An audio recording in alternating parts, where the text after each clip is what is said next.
Email the show, idiots@freebeerandhotwings.com. 1-800-947-3979. You can email idiots@freebeerandhotwings.com. This is a little bit different than what we would normally do because what we're dealing with is not something we've ever had to think about before. If you're listening, you're like, what the hell kind of a setup is this? We will not be going to the broadcast, to the Radio Row broadcast as we anticipated tomorrow for the Super Bowl. It's something that we had planned. Everything was in place. And actually, technically, it remains in place. But we've been doing the show with extraordinarily heavy hearts yesterday and today. Yeah. Because we were notified on Sunday that I guess you'd call him our agent, our lawyer, but more importantly, our friend, mentor, advisor, passed away unexpectedly at the age of 57 on Sunday. Complete shock to everybody. No known health problems, at least, nothing major. No. We know you don't know him, but hopefully you know somebody like him. His name is Mike Novak. He was someone who started to believe in us before there was a lot of good evidence to do so. Yeah. We contacted him about a legal issue because a friend of a friend had used him, and we hadn't paid him a dime, and we had only promised that we would someday use him to negotiate our contracts and whatever else, and he refused payment and did so for the next 2 years while he helped us out with a myriad of things. Yeah. Yep. And then even when the relationship was official. Yeah, when we said, okay, you're our guy. Time and time again, he took less money than he deserved. Even at our urging, there were times where I said, you're supposed to get a part of this, and he would say no. Yeah, he would always say, I'll just, you guys can pay me back later. When you guys hit it big.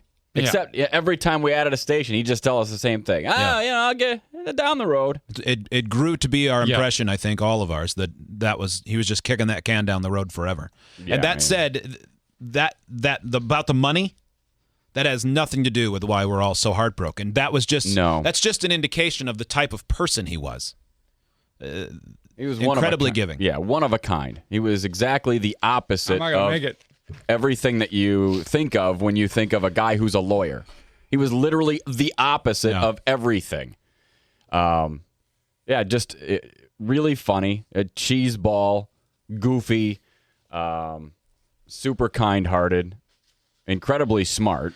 Yeah. But didn't always come across that way, which was part of his charm. Yeah. Kind of, sly like a fox, they say. Yeah. Absolutely. Kind of like, you think, I don't think Mike knows what the hell's going on. But he always did. I don't know, man. I think there's something wrong with Mike. He would come and then the next thing you'd know, you go, hey, guys, we worked it out. You're on 10 more stations. You go, wait a minute. I didn't know you knew we were in radio. Yeah. How did you do that? Yesterday, you wanted us to buy a rocket. Here was some stupid idea. There was this incredible silence when he would come up with an idea that we knew was just the worst idea in the world. And Freeber will always sit there with his head down. He's looking at his phone. Yeah. And Novak I couldn't take talking it. about because I wouldn't argue with him. Stupid idea that is so absurd, and we just let him get it out of his system, and then he would always be able to sense that we weren't part of it because we're like going, okay, yeah. He would think so far out of the box that there wasn't a box in sight. Oh my God. You go, what? Yeah. Several come to mind. And we'll probably tell some of those stories, but it was pretty typical at any, okay, I'm coming to town. I'm going to see you guys. Well, it's a lunch. Okay, man, that sounds good. Okay, so we got the business done. Now I want to talk to you about this great idea. Now hear me out. It would always do it. Now hear me out. You're gonna think it sounds crazy, but hear me out. And so there was one time we're sitting there, and he goes, so with the recession, the bottom dropping out, billboards are very inexpensive. Okay, all right. So what I'm proposing is you spend money in towns that your show is not heard in, like Chicago, and put billboards all up over Chicago. Say freebeerandhotwings.com. Check it out. It's great. Wait, but we're not on there. I know. Well, you see, you're going to dangle that carrot in front of them, and so he would, you're going to make yourself a commodity. And okay, well, and if that wasn't crazy enough, you get other hell-bent ideas like. What do you say, guys, if, okay, you get an RV, and we're thinking, oh, he's going to tell us to go from town to town where the show is heard and do our show from various... Yeah. No! Which, by the way, that's a good idea. Yeah, which we have kicked around, and at some point we may, so we think he's going to say, all right, so you get in an RV, and then one day you go to Nashville, and then the next day you're in Knoxville, and then the next day you're in Myrtle Beach, and then, it's like a tour, But you no, could do it in the South, and then that's what we think he's going to say, but And how that's did it not come out? what he said. You should take your RV and do your broadcast at sports bars in towns you're not on, like a Hooters in St. Louis. You don't even need to be inside. You could just be in the parking lot. And this is one of the times where I remember not being able to resist the urge. So wait, you're saying we'll just sit in the RV and do the broadcasts, and people will walk by and go, "Who's the perverts in the RV?" Yeah. Is that what's going to happen? It'll pique their interest because they don't, on the bus it'll say the free beer and hot wings, and what is that? And they'll want to find out more, and then they'll listen and they'll like it, and then maybe you'll build a buzz, and then maybe you'll get on in that town. Yeah. Well, everything you've said is plausible, yes, but not likely. Yeah. He'd have a ton of great ideas, and his leader, he led us through with unrelenting optimism through a couple of really difficult professional and personal. Times. There's some I called Mike when there was some issues that I had. I called Mike. Yeah, because he's just such a great advisor, Yeah. I said I felt like I lost a big brother and a father figure. Absolutely. Definitely the father figure thing. Like, he reminded me a lot of my dad in a lot of ways. Yeah. Not in every way, but in a lot of ways. There is nobody. I put him almost on par of trust that I do with my own father. Yeah. And I trust my father with everything. When Mike would say to us that he was proud of us, that meant a lot. Sorry. No, dude, I'm right there with you. I'm a mess. This is terrible. Yeah. And we know this is selfish radio, but we wanted to talk about it. Well, we wouldn't be here. At least very unlikely. We wouldn't be where we are, who we are, without the help of Mike Novak. We owe that guy a lot. Shortly after we got started, we called him up and we said, we need a producer. And he goes, I got a guy. This was one of those crazy ideas. Really? We go, not as crazy as, what is it? Take a wagon train to Portland like the Oregon Trail, but it was crazy. He always had a guy. And he goes, I know a guy. And by the way, Hoppings referred to him as the DeSecchi's man, and if DeSecchi's and Forrest Gump had a baby, it'd be him. Because he'd call me and say, "Hey, I'm in Las Vegas. I'm at a private birthday party for Pauly Shore. Were you invited?" "No, I just walked in." No, what are you talking about? Listen to this. Listen to playing this. drums. I walked in and I saw Thomas Hearns, and he was parking cars outside. But he and Tommy and I go way back, and he knows this guy, and then that person was having sex. Well, anyway, so there I am. I'm with Pauly Shore and Don Rickles. Yeah, it reminds me of the time I gave George Burns a sponge bath. What? Is that real? Yes. Yeah. Unbelievable. Not long ago, we're talking to him, and he goes, I'm really good friends with Bob Seger, which he was because he represented Seger for years. And, in the obituary, Seger is quoted as, they were like best friends. And so he says, I'm out to see Seger, and he's playing in New York, and, Springsteen is going to come out, and they're going to do a song together. And so I run into Brian Williams from NBC Nightly News. This is all a true story. Yeah, it just happened Brian 6 months Williams. ago. This is unbelievable. He says, I ran into Brian Williams, and he's a huge Springsteen fan, and I like Brian Williams, and he knows so-and-so. I say, I'll get you back there, so I'm back there. He gets Brian Williams. He's hanging with Brian Williams, who he hadn't met before, and he takes a photo of Springsteen and Seger practicing the song they're going to play later that night. Yeah. Like, those were the types of things that he would find himself in just because. Well, we'll get back to the story about Joe in a second. Remember the time we had all just seen the documentary Man on Wire about that guy that snuck into the World Trade Center, and then when daylight came, he had strung a wire from one tower to the other back in 72 or 73 and was doing acrobat tricks up there. And we're talking about that, and Mike's visiting us for lunch. And he goes, "Oh, yeah, I was just finishing up at NYU. I was there that day. I looked up and saw." We're like, wait a minute. Of all the things. I still don't believe him. I don't stuck believe to that he did story I for do, 5 because- years. I do not believe that one. Because so many stories He's a he would liar. tell, I'd go, I don't know if I believe that. And then somehow you would find out that it was true. And you'd go, oh, my God. And it makes perfect sense. He was there. He was going to NYU at the time, which is very close. The timing all matches. Yeah. And so, do you remember when he was in Denver with us at Radio Camp, another time where on his own dime he was investing in our show? Because we couldn't even afford to send ourselves. The company paid for it. Right. And he would spend his own money to go, and then he'd take care of us. And Alex, you and I are walking through an ESPN club over there, and someone had made out of beer caps, out of Coors caps, a replica of the stadium where the Rockies play. Coors Field, right? Yeah, Coors Field. And he stops, and all of a sudden we turn around and go, Mike, what are you doing? He goes, that really appealed to the Polak in me. Yeah, and it turned out... I've laughed about that for 5 years. It turned out that almost everything in Denver appealed to the Polak in him. Yeah, because remember, we he went kept out to saying, that these lights restaurant are that so night flashy. with him and his buddy Truman. And we're walking down the street, and you know how you're talking to people, and then all of a sudden, like, you realize that they're not with you anymore? Yeah. And you go...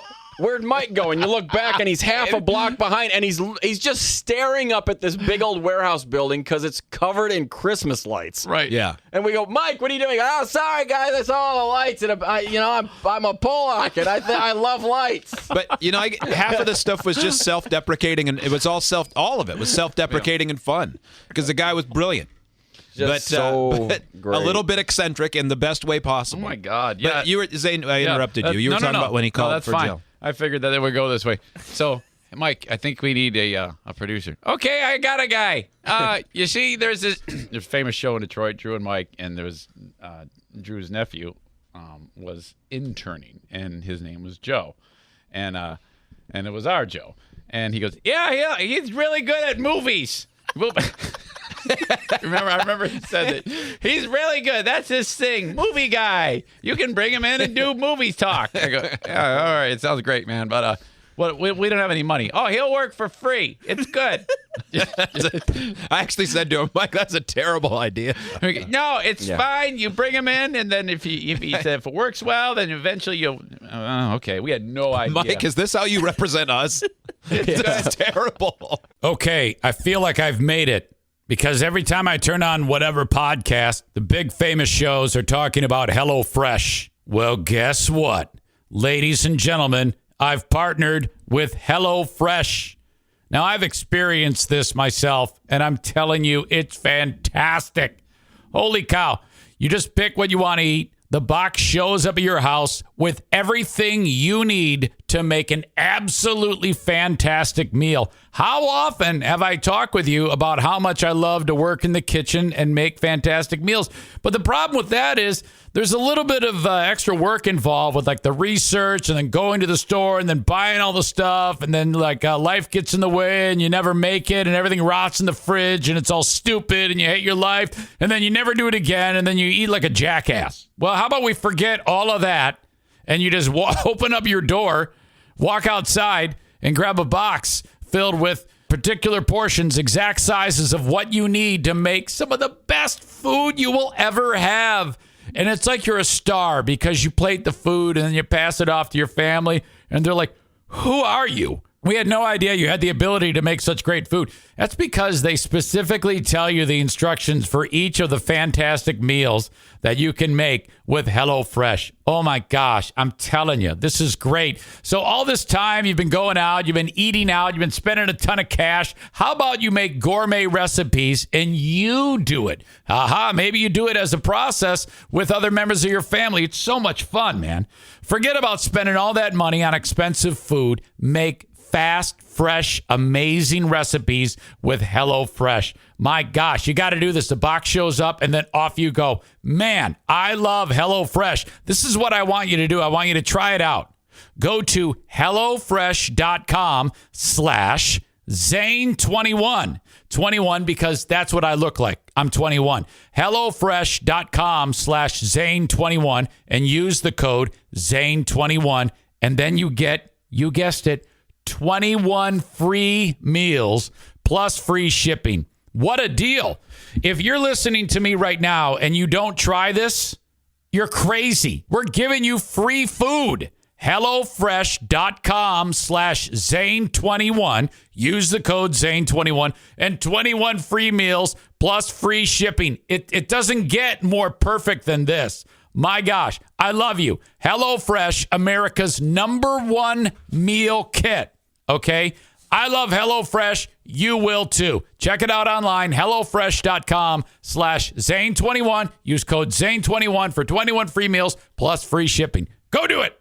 Okay, it's time to cut through the clutter with all of the information about online betting. MyBookie. That's all you need to know. MyBookie. New year, new you. When I say new you, I mean because you're going to MyBookie. Give yourself a fresh start with MyBookie. Whether you bet to earn, which some people do because they're good at it, or just to have some fun, MyBookie gives you the most for your money with their redesigned deposit bonus. Just use promo code ZANE on a deposit of $50 or more to receive a cash bonus instantly to your MyBookie account. Try it out. MyBookie. Promo code ZANE. Using this bonus is simple. Bet your deposit amount just once and you're ready to cash out. It's no strings attached with MyBookie. Promo code ZANE. Bet on the NFL, UFC, play for a share of big cash prizes in the weekly online blackjack tournaments. You name it, MyBookie has you covered. With so many brands to choose from, you need a platform that makes it simple to bet and win. Like MyBookie. Promo code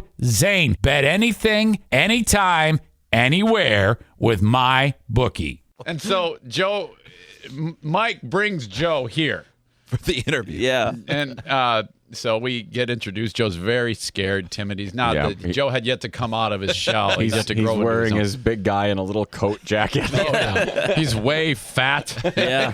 And then we ordered food at the TGI Fridays, and Joe was so nervous he didn't eat. It just sat in front of him.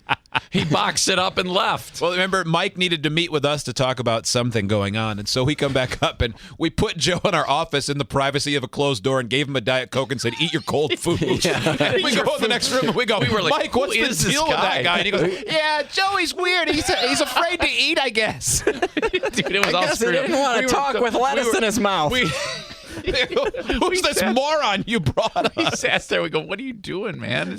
This guy's a crackpot. He's- Get him out of here." Mike, this guy's so dumb. I don't care if he works for free and we fire him. What the hell? Not really, Joe. So thank God we stayed with it. I mean, we owe him a lot.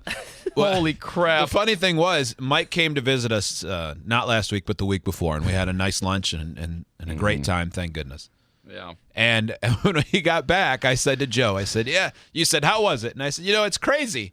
You've been here, almost 8 years, and not one lunch hasn't gone by where Mike hasn't said, 'How's Joey working out? Has he got the hang of things?'" Yeah. Always the same. It was always it's like a- always the same way. It's literally, "How's Joey working out?" It's like, well, wait a Always second. the same That's something you would phrase. say after 1 month of employment, but this has been Yeah. years and Yeah. a decade. Yeah. Is Joey is he getting a good start? I don't know, Mike. The jury's out. You know, He I used to mean, we'll give it another 8 years and see how it goes. He had a weird way of seeing the world about various things that I was like, how can a man as smart as him say what he just said? He would send, like at Christmas time, he would send this this gift package full of nuts. But they were like nuts, like dipped in chocolate, and it's like really expensive M&M pack is what it was. But Mike, he was under the impression that because it was nuts and because I ate healthy, that this was health food. So he would send it, and I'd say, "Hey, Mike, man, thank you. That was a really nice gift basket you sent." "Yeah, it's health time, and you got to give your kids a good start in life with healthy food." So I was like, "Mike, it's candy. You sent me candy." "I know it. It's delicious. Good for you, candy. There's some orange liqueur in there. It's got vitamin C. It's great for energy." It's all right. I appreciated the cashews a lot. It was better. It was way better. Yeah. It was way better than the year where he gave me the book. Like, Oh, my like God, that notable book. quotables. Yeah, that bathroom reader. Oh, that thing was and then he Well, gave us. I know the one year it was specifically like, different, like synonyms and things like that. He goes, well, you read all those commentaries. This might help you. Oh, it was terrible. I threw it away. Like words? Words. That book was in the garbage. And then, now we've progressed. It was oranges for a while, and now it's just cashews. So, he improved on that. So that was good. Our friend. So funny. Mike Novak, we talked a lot. It was a brief segment on the show because it was hard to get him and catch him at the right time. But we would. There were a couple appearances of Mike Novak Joke Corner. It would be in it might even be explaining this. So just in do you case want the it is. original? Do you want the lion? Do you want the Outback theme? What do you think? Let's do want all of the one from the restaurant in Chicago where the lion. I think that was the lion one. We had just had this great meeting. And he said, I want to take you out to celebrate. So we went to the Chicago Chop House, a place none of us would go on our own. And he said, don't worry, boys, I'm buying. And we're sitting there, and he decides to, while we're waiting for the menus or whatever, he busts out this gem of a joke, and Joe was ready with his phone. Okay. All right. Two young guys get introduced to the oldest member of a hunt club they recently joined.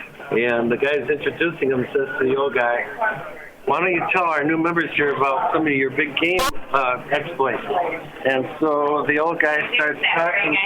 The old guy says, well, it was 1944, and I'm in deep, dark Africa on a lion safari, and we're not having much luck, so I lean against a tree. And all of a sudden, there's a rustling in the bushes, and this gigantic lion bounds out and comes right in my face and goes, arr! And I my pants. And the kids go, well, sir, I'm sure I would my pants too if that happened to me. He goes, no, just now when I went,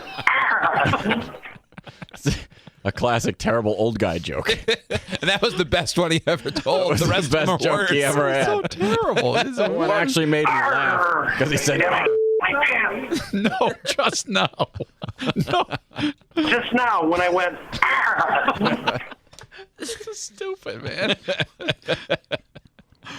Oh, God. Where to go, He would. Well, I don't remember how the setup is on this one. He was impulsive sometimes, and occasionally he would. You'd be in the middle of a thought, and something would pop into his head, and he'd just blurt it out. And in hindsight, it always lightened the mood, and I wonder if it was always accidental. Oh, yeah, really. And this was, we had him on the air because Mike had some dumb lawsuit he was filing against like Guitar Hero for this band that he represented forever called the Romantics. Yeah. And we were letting him have it for ruining a fun game. And we were pissed because this dumbass band wants money because Guitar Hero used their song and they shouldn't have, or something ridiculous. Yeah, it was like What I Like About You, right? Yeah. He probably won. These He jerks. probably did. He probably did, but we're like, what are you doing this, man? You're wrecking everything with your dumbass lawsuit. Come on, you're going to make him have to pull it off the shelves. Stop it. We're brutalizing him about his dumb lawsuit, and somehow this unfolds. Are there any other great bands like Question Mark and the Mysterians coming forward or anything like that, or is it just the Romantics? you realize the hit theme for Pizza Hut was written by Question Mark? Do you realize that? No, I didn't know. Oh, my God. We're literally. Wow. I'm telling you guys. What I other? think the guy is due. Yeah. You're right, he wrote a jingle. It's a huge jingle. Joe, I'll bet can hum the jingle right here. Probably. He's Pizza kind of a Hut? kid. I don't know any jingle for What Pizza is it Hut. with you and restaurant jingles? Yeah, you love them. Hey, can you play Outback on your phone right now? Let's see. Pretty good, huh? No, No, it all sounded like the same notes. Pretty it good. sounded Huh? like you had a stroke on speakerphone. Yeah. It didn't work. Holy cow. Let's try it again. Wait, you got to have absolute silence. Hold on. Okay. That'll make all the difference. That was it. You got it right that time. Now, that wasn't the first time we heard it, because the first time it happened, it was random like that. We're talking, Mike, this guy's pissed off, and what do we do? Hey, this is what I can do. At the drop of a hat, I can unload this on him. All the difference. And break the ice. By the way, thank God that judge totally ditched that lawsuit. Thank God. Well, It was horrible news, Yeah. as we said, to find that out. And it was a no-brainer for we this happened. I found out late Sunday. We all found out late Sunday. We said, okay, this is probably going to be weird with the Super Bowl, and as it would be, we have. It was a no-brainer. No-brainer. Yeah, we owe that guy way too much to not be there to pay our respects. That's the quickest decision we've ever made. Yeah, screw the Super Cancel Bowl. that nonsense. I hope everybody listening has a chance to have someone in their life like him. Unbelievable. Just one other note about his kindness and generosity. Yeah. He had told us a couple times early when we started using him, if you ever have somebody, because we've done well enough that we could afford to have him do the contract without, because you go in unarmed against big corporations. And not that they're all evil, but they all have lawyers. But they have lawyers. Well, Everybody. it's appropriate to have your own representation. And if they have lawyers, sure. He had told all of us a couple times, hey, if you ever have anybody who needs a hand, because we were telling about somebody that had got bent over. Yeah. And so I called him one day and I said, hey, I've got someone. He goes, I'm serious. You have him call me. I'll help him out. I won't charge him a dime unless it's something. Well, he never even said unless. He just said, I'll help him out. And so I'll bet over the last 10 years, he's helped probably 25 people that I know. Yep. He was big in talent development through kind acts. It was Mike's opinion that if he offered that type of generosity, that it would pay back on its own further down the road. It's and it did and would continue to be that way for him. This untimely death is what was just unbelievable. It would have continued to be paying back for him for years and years to come because he built his business, his life on just being a kind, generous, sweet man. He paid it forward before it had a name. Yeah, absolutely. He gave lawyers. He really broke the stereotype of the greasy lawyer. He really did. He was because we've met those guys. There are 10,000 greasy ones to every Mike Novak. I mean, really. We've met so many guys that come to us. I want to be your agent, and they're every gross stereotype you can imagine. He made it. He was just the opposite. He was dopey Hawaiian shirts and a kind word and a fun smile and. Yeah. And the people he negotiated with on our behalf would always say, boy, I really like Mike. Right. And that always mattered to us, too. That the person that represented us, it might as well be us. Yeah. Sometimes we were concerned that they liked him too much. Yeah. No he's so Especially great. the way he negotiated for Joe. Mike, could you turn it up a little bit? Yeah. It's impossible to replace him, and he won't be. It's that simple. No. If we need something looked at legally, we'll just go, hey, you're a lawyer. Can you look at this? Okay, thanks. Yeah. Because there was so many layers to him. So goodbye, Mike. Well, we appreciate you letting us do that. Yeah, so that's we love him. That's it. Sure do. Take a break. It is the Free Bear Nomics Show.